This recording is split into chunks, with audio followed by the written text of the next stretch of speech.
دیا ہے امن کا پیغام یہ دینی مدارس نے، دیا ہے امن کا پیغام یہ دینی مدارس نے۔ مختصراً اتنی بات دلوں میں بٹھائیے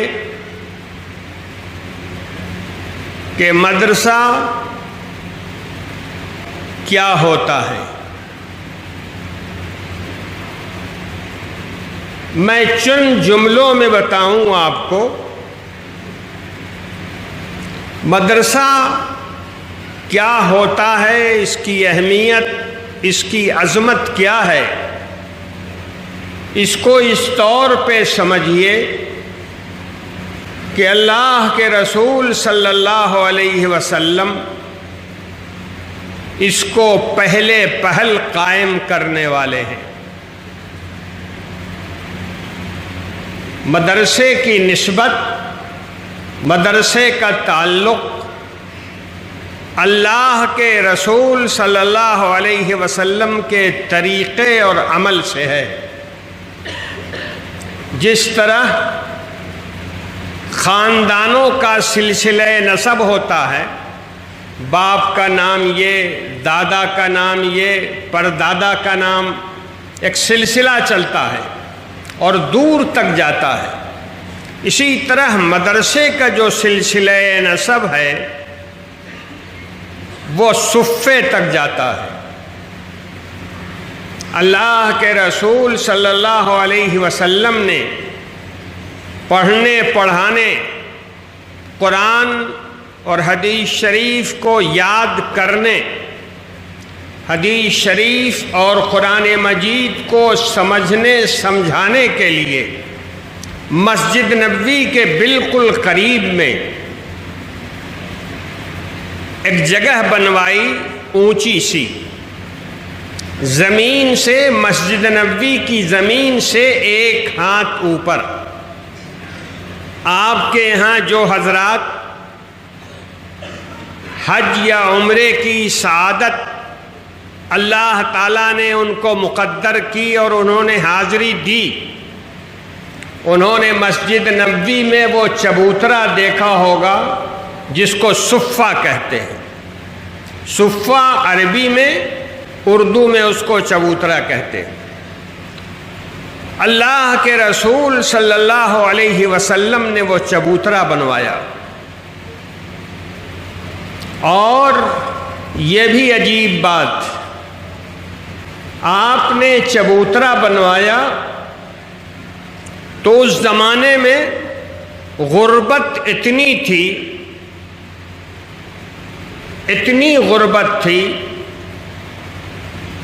کہ اس کے اوپر کھوٹا کھمبا نہیں لگایا گیا، اس کی دیوار کھڑی نہیں کی جا سکی، اس کے اوپر چھت نہیں دیا جا سکا۔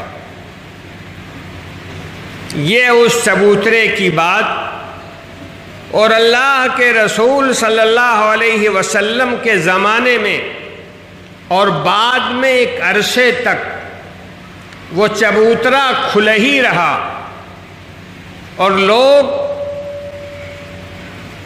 دھوپ میں بھی اس چبوترے پر بیٹھ کر کے علم حاصل کرتے تھے، علم بانٹتے تھے۔ یہ پہلا مدرسہ تھا جس کو سرکار دو عالم صلی اللہ علیہ وسلم نے قائم فرمایا تھا۔ اور پھر جیسے جیسے اسلام پھیلا، علم کی ضرورت محسوس ہوئی، پڑھنے پڑھانے کی ضرورت محسوس ہوئی، تو چبوترے کے طرز پر، صفے کے طرز پر مدرسے قائم ہونے لگے، تاکہ قرآن پڑھا پڑھایا جائے، قرآن مجید یاد کرایا جائے، حدیث شریف پڑھی پڑھائی جائے، یاد کرائی جائے۔ ایک سلسلہ چل پڑا۔ دنیا میں جتنے مدرسے ہیں، چاہے کتنے ہی بڑا ہو، وہ چاہے کتنے ہی چھوٹا، ان سارے مدرسوں کا سلسلہ نسب صفہ سے جا کر مل جاتا ہے، چبوترے سے مل جاتا ہے، اور اس کا خیال نہ کیجیے گا کسی مدرسے کی عمارت بہت بڑی ہے تو مدرسہ بہت اچھا ہے، مدرسہ بہت کام کا ہے، اور کسی مدرسے کی عمارت اگر کمزور ہے، پھوس کی ہے، یا کمزور سی دیوار ہے اور اس پر ٹین کا شیڈ ہے، کمزور حالت میں ہے، تو یہ کبھی دل میں نہ لائیے گا کہ یہ کوئی معمولی چیز ہے، یہ کوئی کمزور چیز ہے۔ مدرسہ مدرسہ ہے اور اس کی نسبت بہت بڑی ہے، اس کی نسبت مدینہ طیبہ کے چبوترے سے ہے، اور اس کی نسبت اللہ کے رسول صلی اللہ علیہ وسلم کے طریقے سے ہے، اور ہماری آپ کی ذمہ داری ہے کہ ہم اس طریقے کو مضبوطی سے پکڑے رہیں جس طریقے کو چلایا ہمارے آقا صلی اللہ علیہ وسلم نے۔ ایک بات اور اس بیچ میں ہم بتائیں آپ کو، دیکھیے مسجد نبوی کی زمین آج بھی اس چبوترے سے نیچی ہے، چبوترا آج بھی تقریباً 1 ہاتھ مسجد نبوی کی زمین سے اوپر ہے، اور اس چبوترے پہ کون بیٹھتا تھا؟ پڑھنے والے، پڑھانے والے، قرآن سننے والے، سنانے والے، حدیث سننے والے، سنانے والے، قرآن کی تشریح، حدیث کی تشریح کرنے والے، قرآن مجید کو نوٹ کرنے والے، لکھنے والے، یہ سارے لوگ الگ الگ وقتوں میں وہاں بیٹھا کرتے تھے، اور یہاں بیٹھتے تھے پڑھے لکھے لوگ، پڑھنے والے لوگ۔ اللہ کے رسول صلی اللہ علیہ وسلم نے ان کے لیے مسجد نبوی سے اوپر 1 ہاتھ اوپر چبوترا بنوایا۔ آپ نے کچھ غور کیا کیا مطلب ہے اس کا؟ 1 ہاتھ اونچائی پر جو ان لوگوں کی جگہ بنائی، کیا مطلب ہے اس کا؟ کبھی غور کیا؟ دیکھیے اللہ کے نبی کا یہ طریقہ اس بات کو بتاتا ہے کہ مسجد نبوی کی زمین بڑی مقدس، بہت مقدس، وہی نماز آپ یہاں پڑھیں تو انشاءاللہ نماز کا ثواب ملے گا، اللہ تعالیٰ قبول فرمائیں گے۔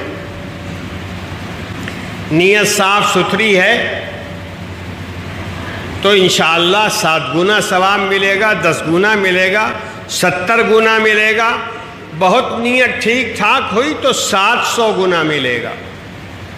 لیکن یہی نماز اگر مسجد نبوی میں پڑھی جائے، نماز تو وہی، نیت یہاں بھی اچھی وہاں بھی اچھی، لیکن مسجد نبوی میں نماز پڑھنے کا ثواب 50,000 گنا زیادہ ہے۔ اتنی مقدس سرزمین کے باوجود اللہ تعالیٰ کے رسول صلی اللہ علیہ وسلم نے مسجد نبوی سے باہر چبوترا بنوایا، مسجد نبوی سے تھوڑا الگ چبوترا بنوایا پڑھنے پڑھانے والوں کے لیے، اور مسجد نبوی کی زمین نیچے رکھی، چبوترے کی زمین اوپر رکھی۔ یہ بتانا تھا اپنے طریقے سے کہ جو عام لوگ ہیں وہ نیچے ہیں، جو اہل علم ہیں وہ کم سے کم 1 ہاتھ اوپر ہے۔ اللہ کے رسول نے ان کو ایک ہاتھ اوپر بیٹھایا۔ اسی طرح ہماری اور آپ کی ذمہ داری ہے کہ ہمارے آقا نے اپنے عمل سے جو اشارہ دیا ہے اس اشارے کو ہم اور آپ سمجھیں، پڑھنے والوں کو، پڑھانے والوں کو، قرآن کے پڑھنے اور سمجھنے والوں کو، قرآن کے تفسیر بتانے والے کو، مسئلہ مسائل بتانے والے کو، حدیث پڑھنے پڑھانے والوں کو ہم لوگ اپنے سے کم اتنا اوپر سمجھیں۔ مدارس زندہ باد، میرے مدارس زندہ باد، مدارس